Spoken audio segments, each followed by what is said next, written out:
Muy buenas tardes, ¿cómo están? Tiempo para la salud, como siempre, este lunes 28 de septiembre. Hoy vamos a hablar de musicoterapia y sus beneficios para la infancia. Vamos a hablar también sobre salud dental o salud visual, pero antes, como siempre, como cada lunes, los últimos datos que tenemos actualizados del área sanitaria de Vigo. 13 positivos confirmados por coronavirus en las últimas horas y otras tantas altas. De esta forma, según el último informe de la Consellería de Sanidade, en el área sanitaria de Vigo hay 512 pacientes activos, los mismos que este pasado domingo. 19 personas están hospitalizadas, una más. En la UCI siguen siendo 3. En el conjunto de Galicia, el número de casos activos asciende a 4.353. De ese total, 210 están ingresados en planta y 32 en unidades de cuidados intensivos. El número de fallecidos es ya de 731, después de que en el último día haya muerto una nueva persona. Les decíamos al comienzo de este programa, hoy vamos a hablar de musicoterapia y para ello vamos a saludar a Miguel Ángel Diví. Miguel Ángel, ¿qué tal? Muy buenas tardes. Hola, buenas tardes, María. Porque acaba de escribir y publicar un libro que se llama Musicoterapia, abordaje en salud mental infanto-juvenil. Oye, para acercarnos un poco más al concepto, ¿qué diferencia hay entre simplemente escuchar música y la musicoterapia? Pues es una buena pregunta. La musicoterapia es una técnica y una profesión en la que empleamos la música de manera activa, no tanto de manera pasiva como escuchar música, sino invitamos a las personas con las que trabajamos, a los usuarios, a que participen de alguna manera de forma activa en su propio proceso de recuperación, tocando instrumentos, bien cantando, bien bailando, pero sí que tienen un papel más activo en la medida de lo posible. Sí que se emplea musicoterapia pasiva para pacientes que están encamados, que no tienen movimiento o que están en coma, por ejemplo.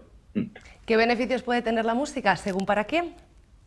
Según para quién y según el objetivo que nos marcamos los musicoterapeutas. Los musicoterapeutas trabajamos en función de una serie de objetivos terapéuticos acordados con otros profesionales que atienden a esa persona. Es decir, con médicos, con educadores también, con psicólogos, terapeutas ocupacionales, un poco en función de las necesidades que su propia enfermedad determina. Nosotros nos marcamos unos objetivos y hacemos como una especie de circuito de la clínica enfocado al bienestar del paciente. Entonces, ni toda la música sirve, es más ajustar un traje personal a cada paciente, un traje musical a la medida.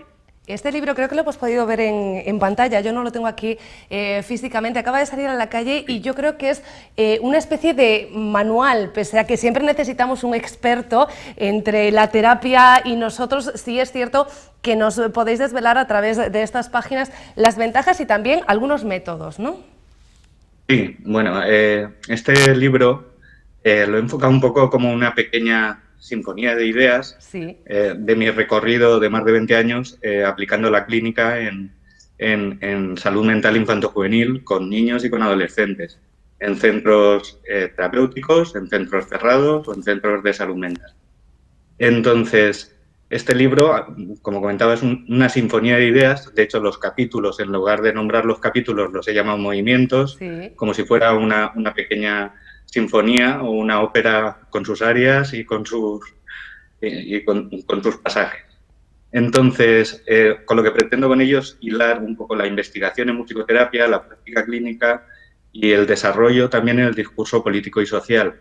Pero también incluye 20 actividades que pueden practicar desde docentes, maestros, educadores, familias con sus hijos, y ponerlas en práctica. Es decir, hay una parte de discurso más técnica sobre musicoterapia, otra parte que hila la investigación actual y el desarrollo de la musicoterapia en nuestro país, y otra parte de actividades musicales enfocadas a la infancia que se pueden emplear desde musicoterapia o desde cualquier otro ámbito. Teniendo en cuenta que hablas de evidencias e investigación, con todo lo que recoges en este libro, ¿cómo veis los expertos la utilización de la música en las aulas, teniendo en cuenta que hay beneficios, que esos beneficios son sabidos? ¿Creéis que es suficiente lo que acercamos a los más pequeños a la música? No, creo que es insuficiente y creo que tenemos que mejorar muchos de los contenidos educativos que se aplican en el ámbito escolar. Por otro lado, la música es una herramienta muy accesible, muy versátil, muy adaptable, y la música es interesante cuando tiene algo que decir. En educación nos suelen enseñar más bien a decir lo que otros han dicho, Ya. es decir, a tocar canciones que otros han diseñado, no tanto a expresar, ese es el efecto de la música, sirve para comunicar lo que uno tiene adentro y poder colocarlo afuera.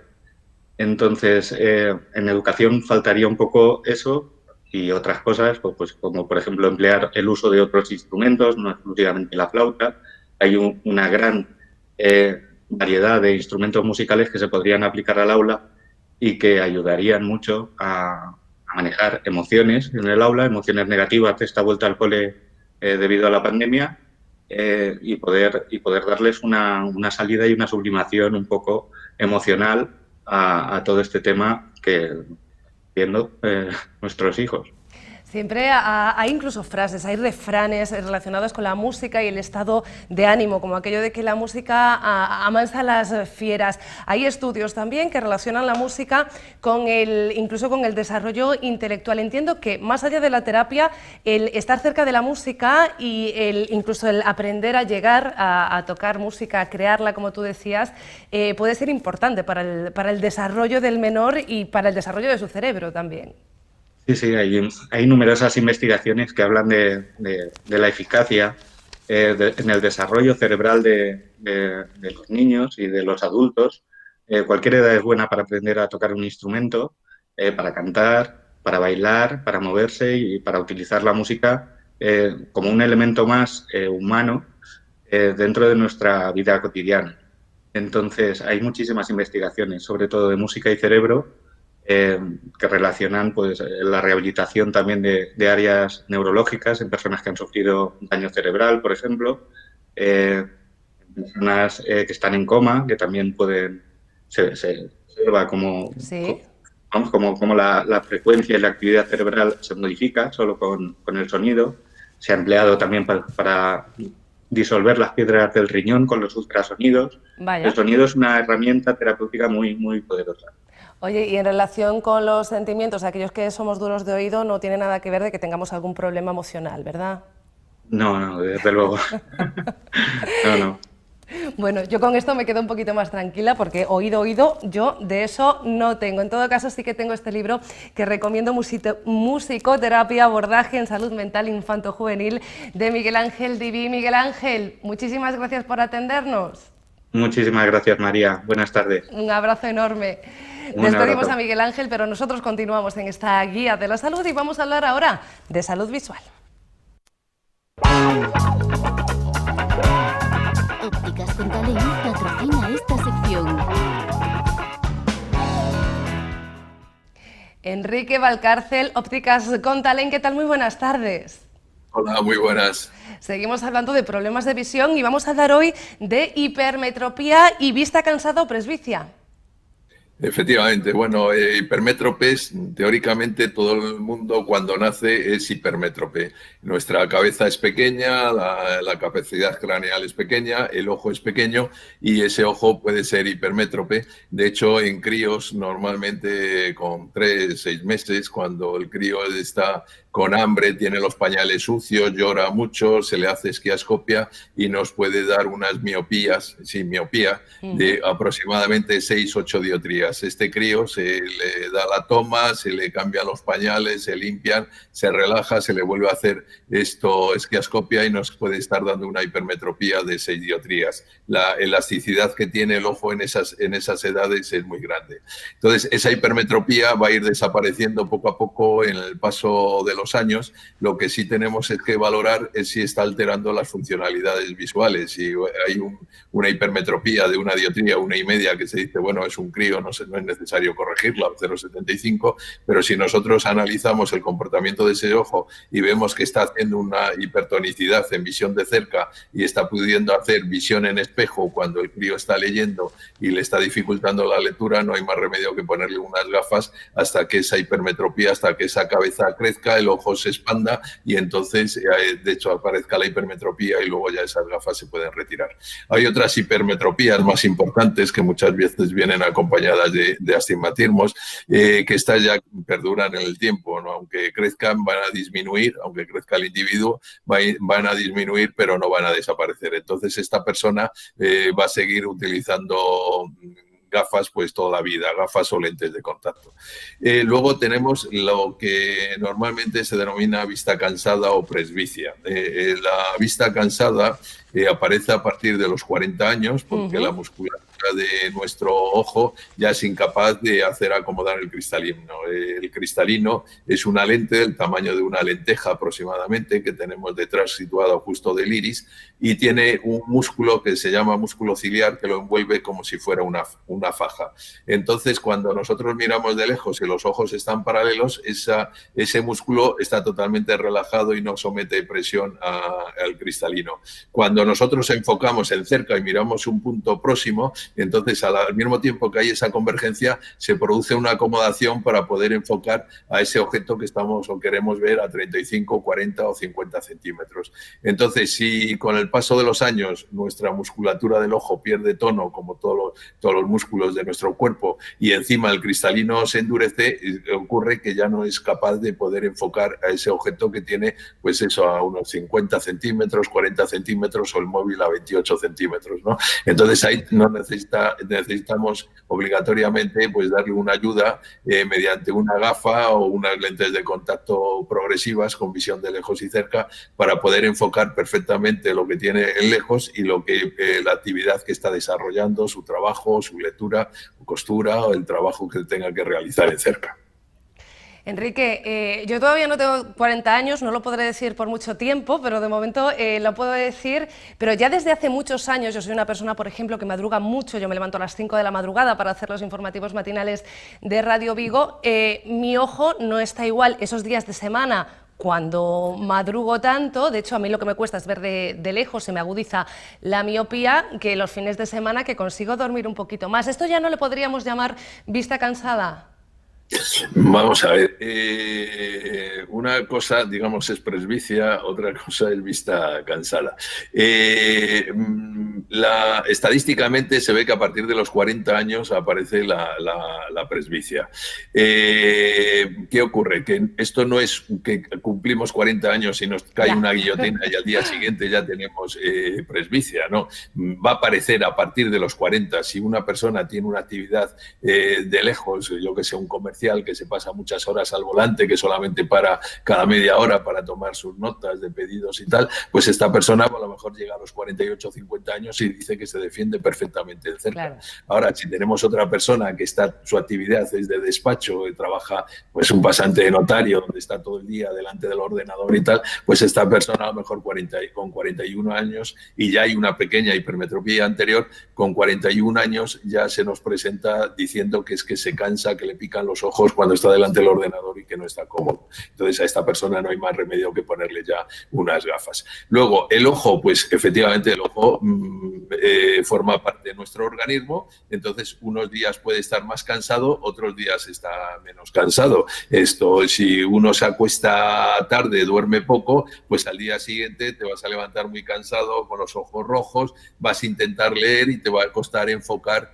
un tiempo porque no tu ojo forma parte de todo tu cuerpo está realmente cansado, entonces te va a costar más enfocado. Si por el contrario has dormido bien, plácidamente, has hecho pues no sé, una noche de más de 8 horas de sueño, te levantas relajado, sin preocupaciones y tal, te estiras, bueno, coges el periódico y pues lo estás leyendo perfectamente y notas que hay unas diferencias muy grandes de un día a otro. Tú sales un día a la calle que has dormido 4 o 5 horas y bueno, aparte de llevar ojeras, de qué tal, te encuentras cansado, sales después de haber dormido y te vas a comer comer el mundo. Dices, bueno, hoy me defiendo perfectamente y estoy en plena forma. Debemos pensar que nuestro ojo pues, es una representación también de cómo se encuentra nuestro organismo. Bueno, y además, por suerte, para todas estas cuestiones de las que hablamos en este programa suele haber solución, como para estas dos que centraban el tema de hoy, y para eso, para consulta, está nuestro óptico optometrista, que en este caso es Enrique Valcárcel. Enrique, muchísimas gracias. Muchas gracias a ustedes. Muy buenas. Solo me queda recordarles que tienen Ópticas con Talent si quieren en Gran Vía número 26, en Urzay 169 y en Florida 45. Clínica Dental Cedobaz patrocina esta sección. Y en Clínicas Dobaz tenemos como siempre a Cristian Docampo. Cristian, ¿qué tal? Muy buenas tardes. Buenas tardes, María. ¿Cómo estáis? ¿Qué tal por Barcelona? ¿Qué tal se portaron los alumnos de ese curso? Pues muy bien, fueron 3 días intensos y la verdad que muy contentos todos.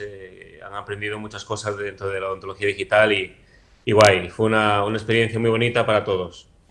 Oye, ya decíamos a nuestros espectadores la semana pasada que no estabas presencialmente con nosotros, que no estabas en Vigo, estabas en Barcelona precisamente impartiendo y participando en ese curso, en esas conferencias y jornadas sobre odontología. Cuéntanos alguna novedad también que tengamos que destacar, porque sabemos que siempre allí os juntáis varios dentistas, varios expertos, y siempre habláis de novedades y avances. Cuéntanos, ¿alguna en la que debamos estar atentos? Bueno, la verdad el curso se basaba un poco en yo enseñarle las técnicas y cómo yo manejo el paciente de forma digital, ¿no? Era un curso de formación realmente. Donde ahora dentro de 2 fines de semana lamentablemente no estaré también con vosotros, estaré en Valencia impartiendo otro curso.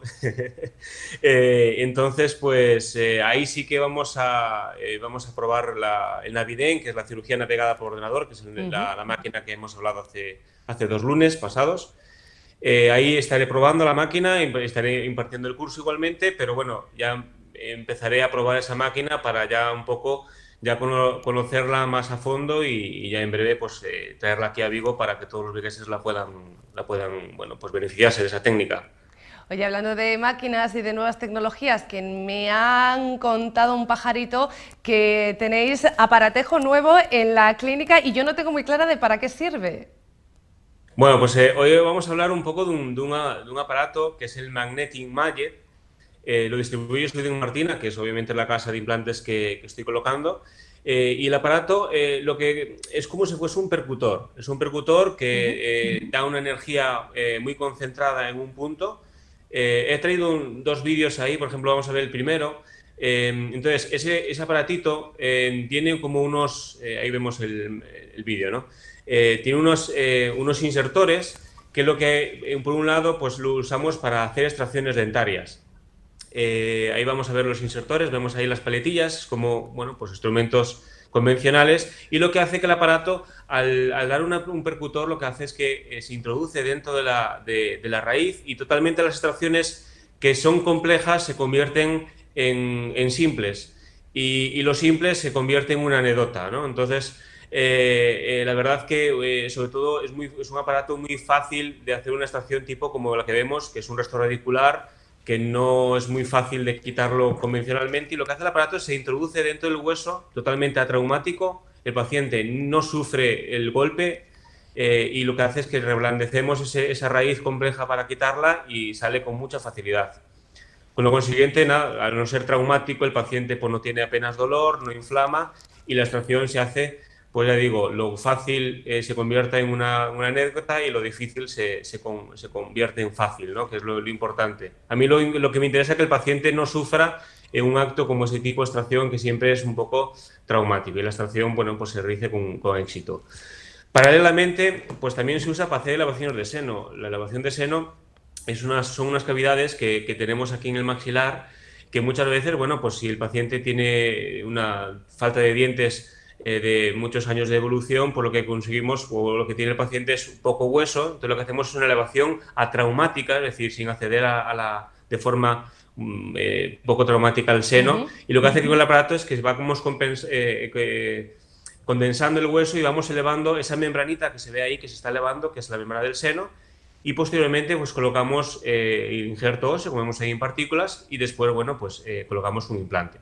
Muchas veces, pues lo que hace el aparatito es rompemos un poquito una fina capa de hueso, que lo vamos a ver ahora a continuación, porque hay dos formas de hacer elevaciones del seno traumáticas. Una es la primera que hemos visto y esta es la segunda, que lo que hace es que hacemos un golpecito en ese pequeño hueso y lo compactamos hacia arriba para ganar ese hueso y esa estabilidad cortical que nos proporciona ese pequeño hueso que tiene el paciente. Obviamente lo vamos a elevar con la máquina, totalmente atraumático, el paciente no sufre y posteriormente ya colocamos el implante de forma convencional.